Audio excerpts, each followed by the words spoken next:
First contact. The vast emptiness of space stretched before Captain Ilara Chen as she stood on the bridge of the TSV Horizon, Earth's most advanced exploration vessel. Stars glittered against the black canvas like distant promises waiting to be fulfilled. After 6 months of deep space exploration beyond the previous boundaries of human territory, the Horizon's sensors had finally detected something extraordinary, an artificial structure of immense proportions orbiting a previously uncharted planet. Magnification at maximum, Commander Rivera, Captain Chen ordered, her voice steady despite the excitement coursing through her veins. This could be it, humanity's first contact with an advanced alien civilization. The main view screen shifted, bringing the structure into focus. It was unlike anything they had seen before. A massive ring-shaped station that pulsed with energy, its surface adorned with intricate patterns that seemed to shift and change as they watched. Life signs? Chen asked, unconsciously straightening her uniform. Commander Rivera studied his console, dark eyes narrowed in concentration. Affirmative, Captain. Thousands of them, but none matching any known biological signatures in our database. Communications, any transmissions? Lieutenant Patel shook her head, her fingers dancing over her console. Nothing we can detect on standard frequencies, Captain. Should I initiate first contact protocols? Chen nodded, feeling the weight of history on her shoulders. Humanity had theorized about this moment for centuries, had prepared extensive protocols and training scenarios. Now it was actually happening. And she was the one making the decisions that would shape humanity's future among the stars. Broadcast the standard greeting package on all frequencies. Let's introduce ourselves properly. The bridge fell silent as the message was sent, a carefully crafted combination of mathematical sequences, basic scientific principles, and simple imagery designed to demonstrate human intelligence and peaceful intentions. Minutes stretched into an hour with no response. Captain, Rivera's voice broke the silence. Something's happening. The ring station was now emitting a pulsing energy signature, and a section of its structure had begun to separate, revealing what appeared to be a docking bay. From this opening emerged 3 sleek vessels, their hulls reflecting the light of the distant star in iridescent patterns. Defensive posture, but weapons remain offline, Chen ordered. Let's not give them any reason to consider us hostile. The alien vessels approached with remarkable speed, surrounding the horizon in a triangular formation. Their movements were precise, almost mechanical in their perfection. Captain, we're being scanned, the science officer reported. Multiple frequencies, some of which are penetrating our shielding as if it weren't even there. Before Chen could respond, the main view screen flickered and resolved into an image that took everyone on the bridge by surprise. The being that appeared was vaguely humanoid but clearly alien. Tall and slender with 4 arms, skin that shimmered with a metallic blue-green sheen, and large, faceted eyes that reminded Chen of insect eyes. The alien's head was elongated, adorned with what appeared to be ceremonial markings or perhaps natural patterns. Greetings, human vessel. The alien spoke, its voice translated through the ship's universal translator, with only a slight delay. I am High Commander Zerl of the Vardari Dominion. Your presence in our territory is unexpected. Captain Chen stepped forward, keeping her posture open and non-threatening. I am Captain Ilara Chen of the Terran exploration vessel Horizon. We come in peace, seeking knowledge and friendship. We were unaware this region was claimed territory. The alien's head tilted slightly, an unsettlingly quick movement. Your vessel's technology is primitive by our standards, yet you have traversed the void between stars. Curious. Chen felt a flicker of indignation at the dismissive tone, but maintained her diplomatic composure.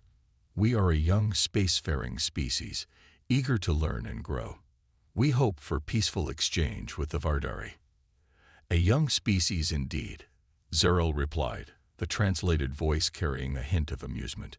Your biological and technological evolution is of interest to our scientists. We would like to study your vessel and crew. The way the alien emphasized study sent a chill down Chen's spine. "We would be happy to share scientific and cultural information," she offered carefully. "Perhaps a delegation from our ship could meet with yours under mutually agreeable terms."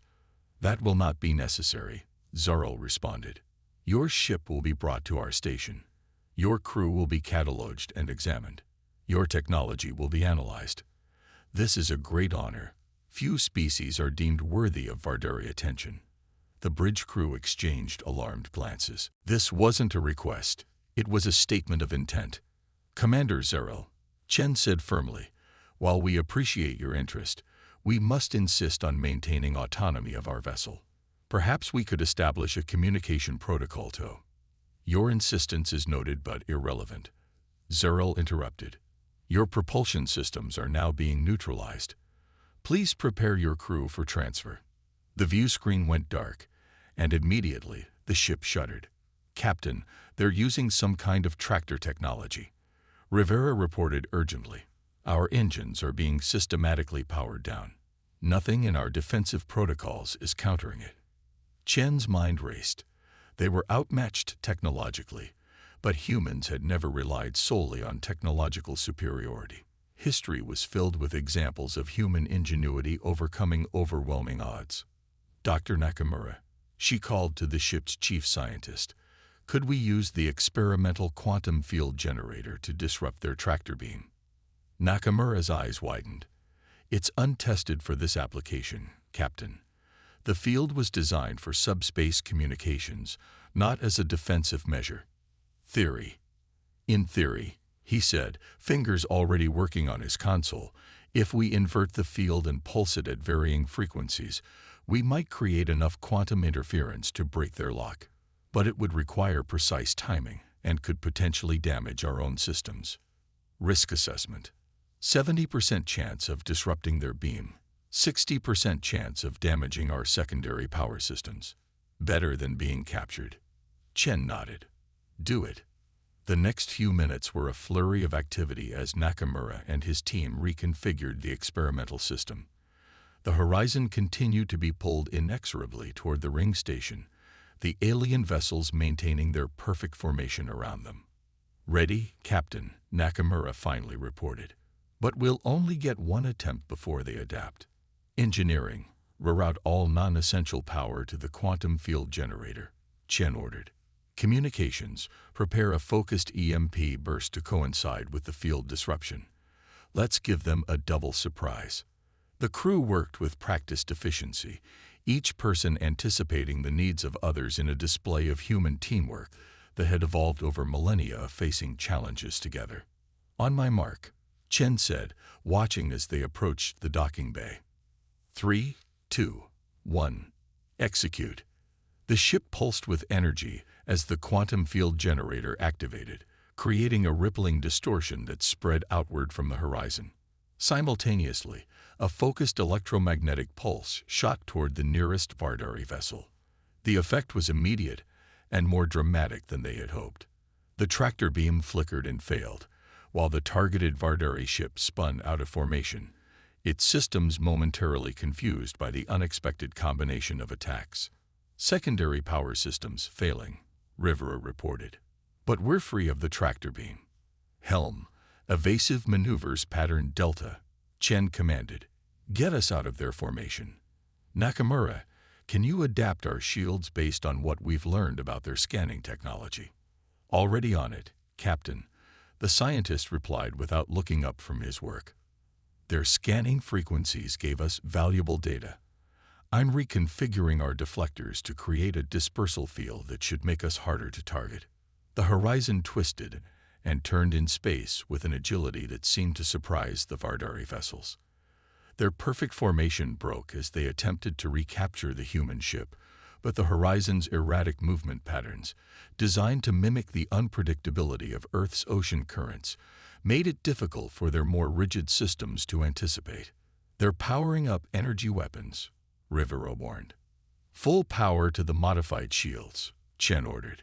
"Continue evasive patterns and prepare for light speed jump as soon as coordinates are calculated." The first energy blast from the Vardari ships struck the Horizon's shields, causing the ship to shudder but not penetrate. Nakamura's modifications were holding. Barely. "Captain," Lieutenant Patel called out, "I'm detecting communication between the Vardari ships.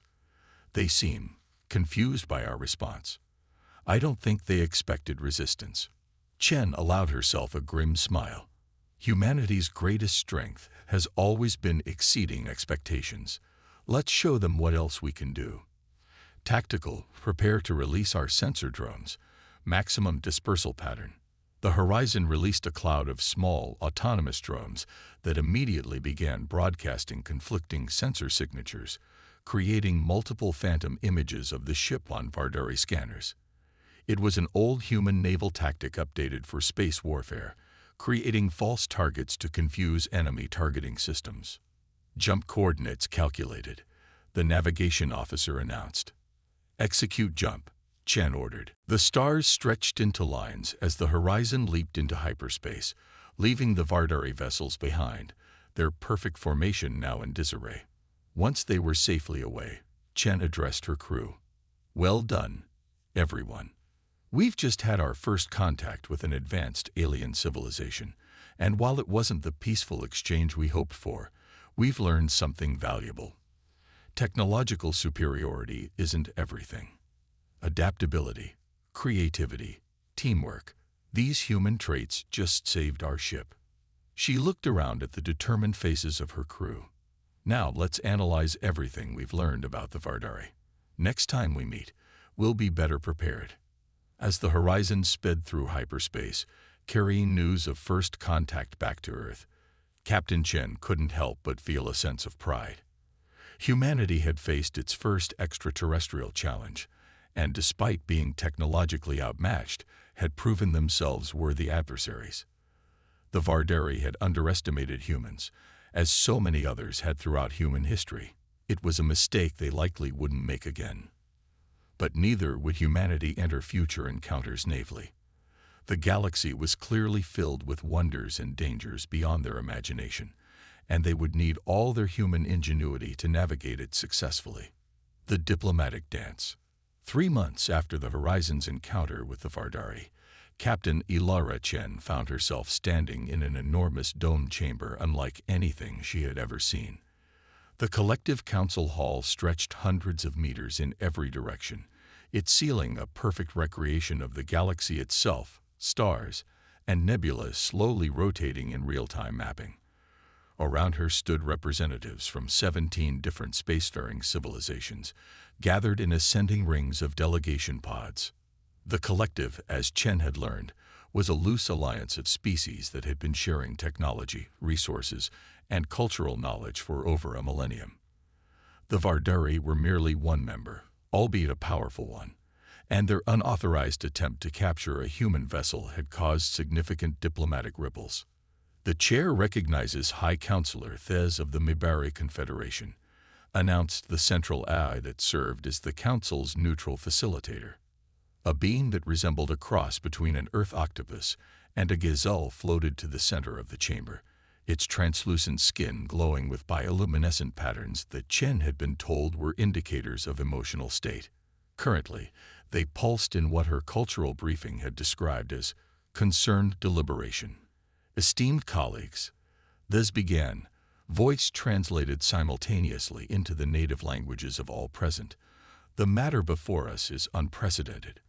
For the first time in 300 cycles, we face a species that has achieved interstellar travel independently, without guidance from the collective."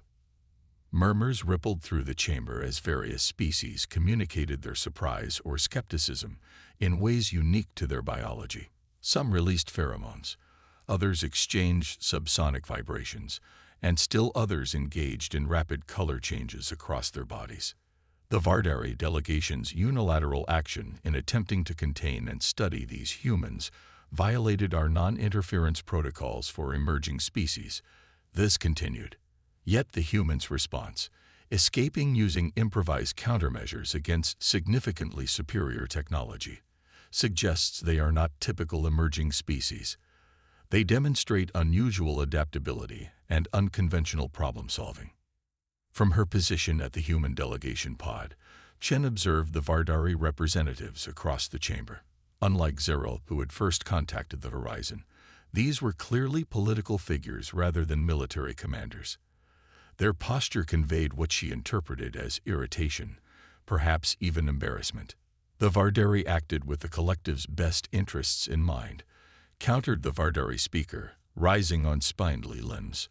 Unknown species with unpredictable capabilities represent potential security concerns. Our scientists merely sought to understand human technology and biology to properly classify the threat level. Chen stepped forward, activating her pod's request signal. The AI acknowledged her immediately. The chair recognizes Captain Ilara Chen of Earth. All eyes, sensory organs, and attention-focusing appendages turned toward her. The weight of representing humanity to the galaxy settled firmly on her shoulders. "Honored representatives of the collective," she began, her voice steady. "On behalf of Earth and all human worlds, I thank you for this opportunity to address your council. The Vardari delegation has described humans as a potential threat, but I would ask you to consider another perspective." Chen activated her pod's display system, projecting images of Earth's diverse ecosystems, cities, art, and scientific achievements. Humanity evolved on a world of extreme environmental diversity and constant change. Our history is marked by challenges, natural disasters, climate shifts, conflicts that forced us to adapt continuously or perish. This created a species that views obstacles not as insurmountable barriers, but as puzzles to be solved. She shifted the display to show examples of human problem-solving throughout history. The wheel, the printing press, antibiotics, the internet, fusion power, the first warp drive.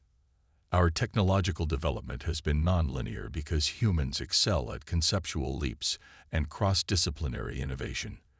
What the Vardari interpreted as primitive technology is actually technology developed along a different evolutionary path, one shaped by our unique history and thinking patterns. The chamber remained silent, various species observing with what Chen hoped was interest rather than hostility. We do not come to the collective as a threat, but as potential partners who may see solutions where others see only problems. Different does not mean dangerous. Adaptability does not equal aggression. As Chen concluded, the translucent Mibari counselor floated closer to the human delegation. "Fascinating perspective, Captain Chen. Would your delegation be amenable to a cultural and technological exchange program? A mutual sharing rather than the unilateral study the Vardari attempted?" Chen smiled. "That is precisely what we had hoped for, Counselor." The following weeks saw an unprecedented exchange between humans and various collective species. Human scientists marveled at technologies developed over thousands of years, while collective researchers expressed surprise at human innovations that had taken unexpected developmental paths. Commander Rivera, now serving as the head of the human scientific delegation, found himself surrounded by curious Jaturian engineers in one of the collective's advanced laboratories. The avian species, with their four-winged physiology and precision manipulator talons, were particularly interested in human propulsion systems. "Your approach to hyperspace navigation is unorthodox," chirped Senior Engineer Cast, examining diagrams of Earth's jump drive. "You've essentially created a brute force method of punching through subspace barriers." Rivera nodded, used to this reaction by now. "We call it the hammer approach. Not elegant, but effective." But the energy inefficiency, Cast's feather crest rose in what Rivera had learned was an expression of mathematical distress. Collective drives use dimensional harmonics to slit between space-time layers with minimal energy expenditure. "Show me," Rivera said simply. The exchange continued like this across dozens of specialties. Human medical techniques were deemed alarmingly invasive yet remarkably effective, while collective agricultural methods were immediately adapted for Earth's more challenging climates.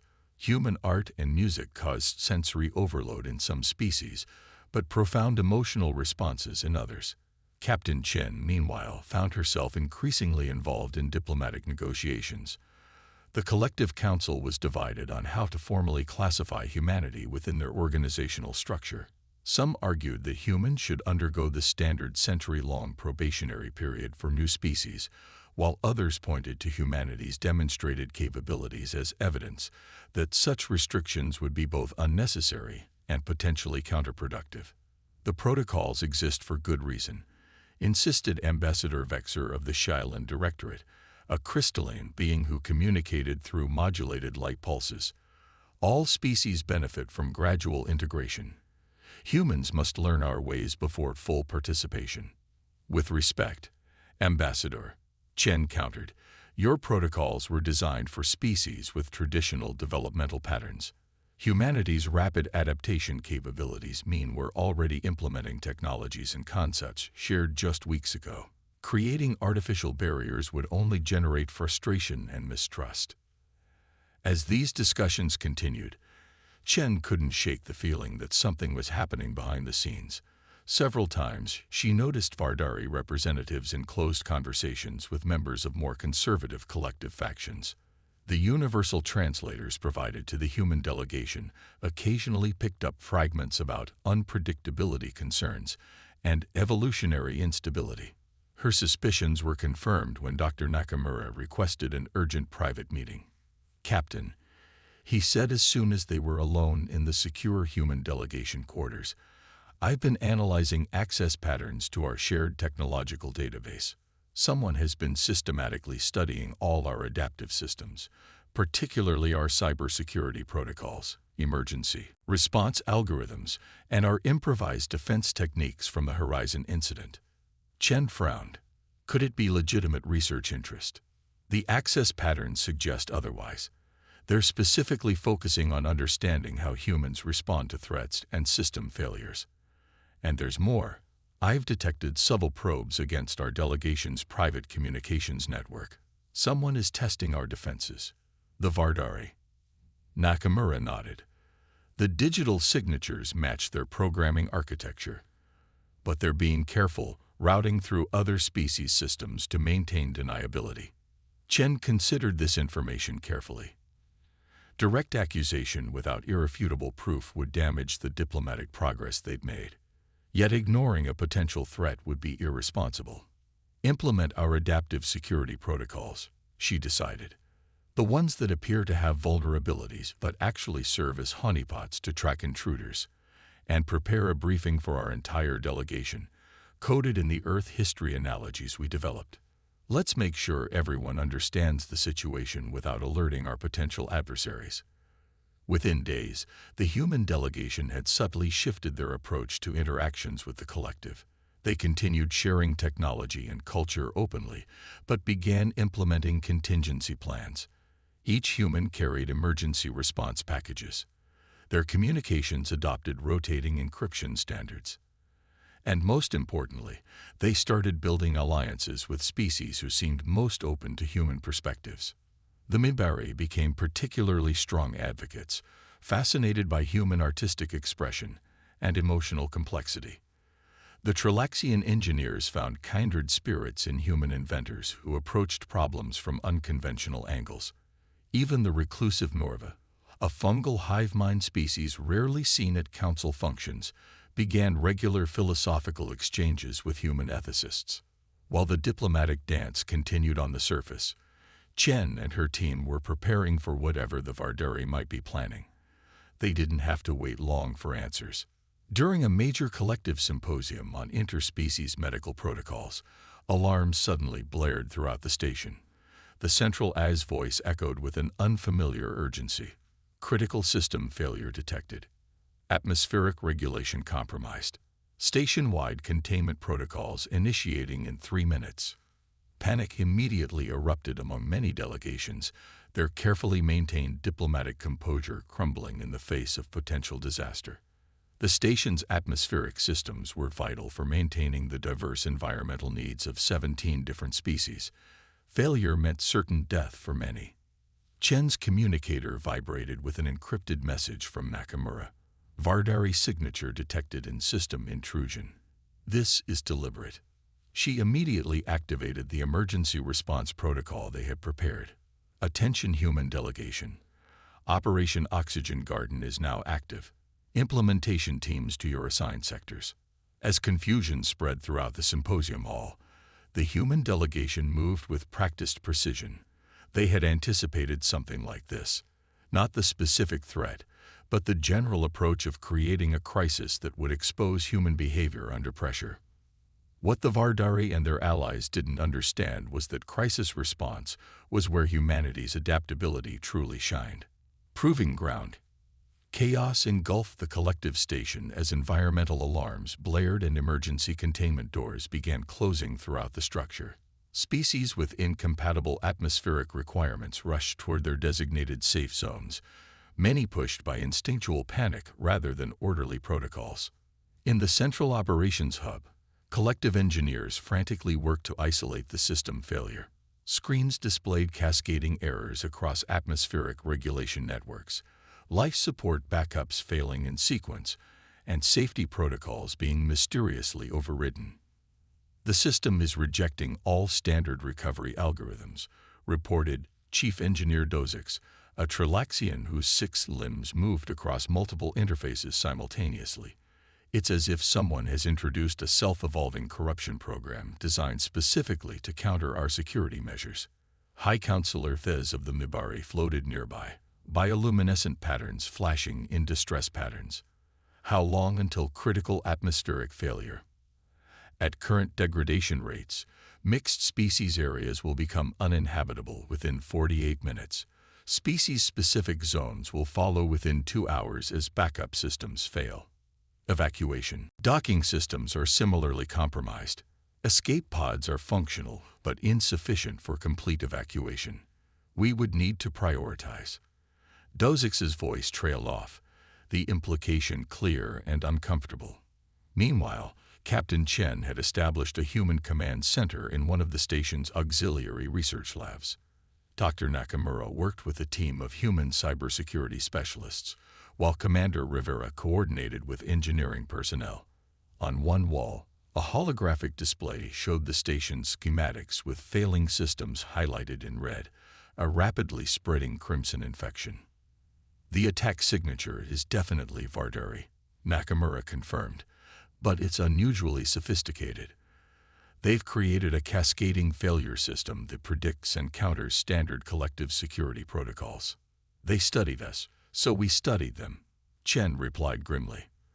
What they don't realize is that human cyber defense evolved in an environment of constant attacks from other humans. Our systems were designed to be resilient against adversaries who think like we do, adaptive and unpredictable. She turned to Rivera. Status on atmospheric stabilization. Teams are deploying our portable atmospheric processors at strategic junction points, he reported. They won't restore the system, but they'll buy us time, especially in critical areas where vulnerable species are gathered. And Project Bypass. Rivera displayed a new schematic. In progress. We're essentially creating a secondary control network, crude but functional, that operates parallel to the compromised systems.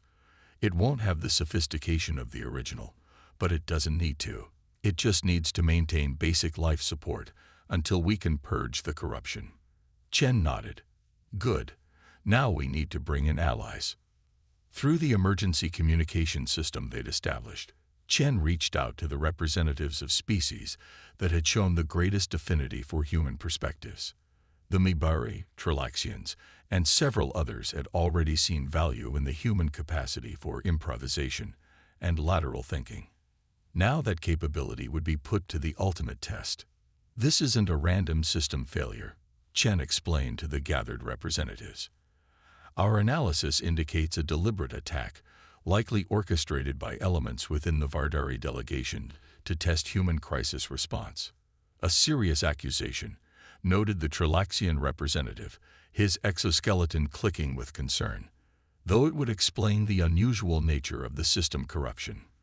Regardless of who is responsible, Chen continued, we have a solution, but we need your help to implement it quickly enough to save everyone on this station, including the Vardari. As Chen outlined the human plan, skepticism gave way to cautious hope. It was unorthodox, circumventing rather than directly confronting the problem, creating redundancy through improvisation rather than by design. This approach lacks elegance, observed the Mibari counselor, but elegance is a luxury we cannot afford in this crisis. We will assist. Within minutes, mixed species teams were forming, each led by humans who provided clear direction while remaining open to suggestions that leveraged the unique capabilities of their alien counterparts. The Trilaxians' multiple limbs and natural engineering intuition proved invaluable for rapidly assembling the makeshift control systems. The Mibari's ability to access small spaces through their flexible physiology allowed them to reach critical junction points humans couldn't access. Even the crystalline Shaolin, initially skeptical, found purpose in reconfiguring their natural light processing abilities to detect system anomalies invisible to most other species. Meanwhile, in the main council chamber, Vardari representatives observed the unfolding crisis with carefully controlled expressions. Their plan had been meticulously calculated, create a scenario complex enough to truly test human crisis response without causing irreversible harm to the station or its inhabitants.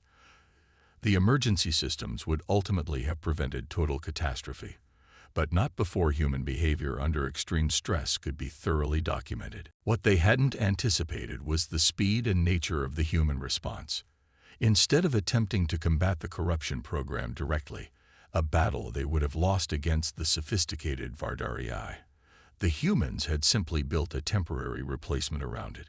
More surprisingly, they had rapidly enlisted other species in their efforts, forming impromptu coalition teams that leveraged diverse biological and cognitive abilities. They're building an entirely new control system, observed a junior Vardari analyst, monitoring the activity through their intelligence network. Primitive but effective. And they're implementing it at an unprecedented rate. They don't work like us, the senior Vardari representative replied, mandibles clicking in what might have been admiration or concern. They don't seek perfect solutions. They seek sufficient solutions immediately implementable. As the improvised human-led effort gained momentum, the station's critical areas began stabilizing. The portable atmospheric processors, technology humans had developed for emergency terraforming operations, created islands of safety that gradually expanded as they were linked together. The makeshift control system, while lacking the elegance and efficiency of the original, maintained essential functions with crude but effective redundancy. In the central operations hub, collective engineers watched in astonishment as unorthodox solutions circumvented their failing systems. Some were clearly offended by the inelegance of the approaches, while others showed growing appreciation for their effectiveness. They're using maintenance drones as data couriers, one engineer noted incredulously. They're physically transferring command protocols to bypass the infected network segments. An ancient method, another responded, but impossible to hack without physical interception. Throughout the station, the attitude toward the human delegation was transforming.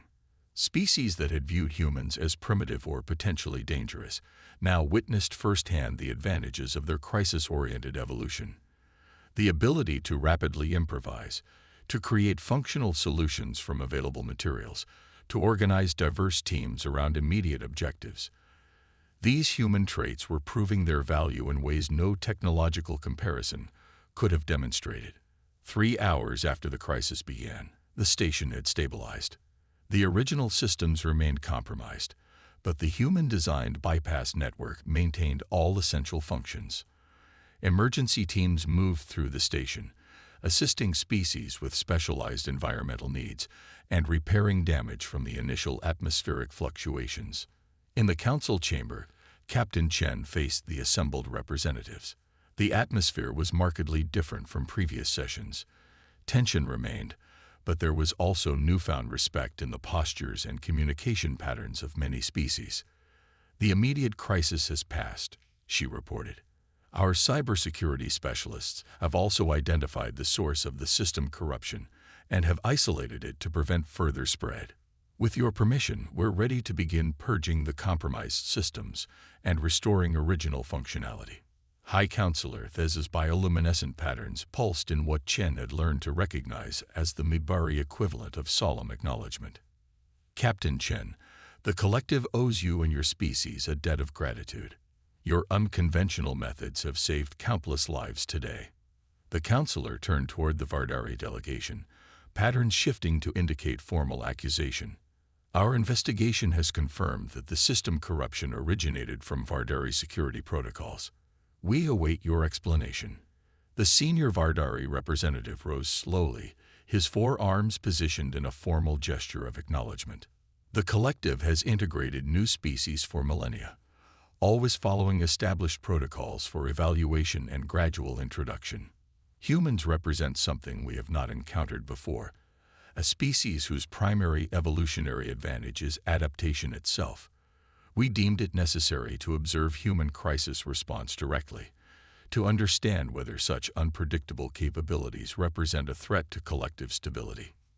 Murmurs and various species-specific expressions of outrage rippled through the chamber.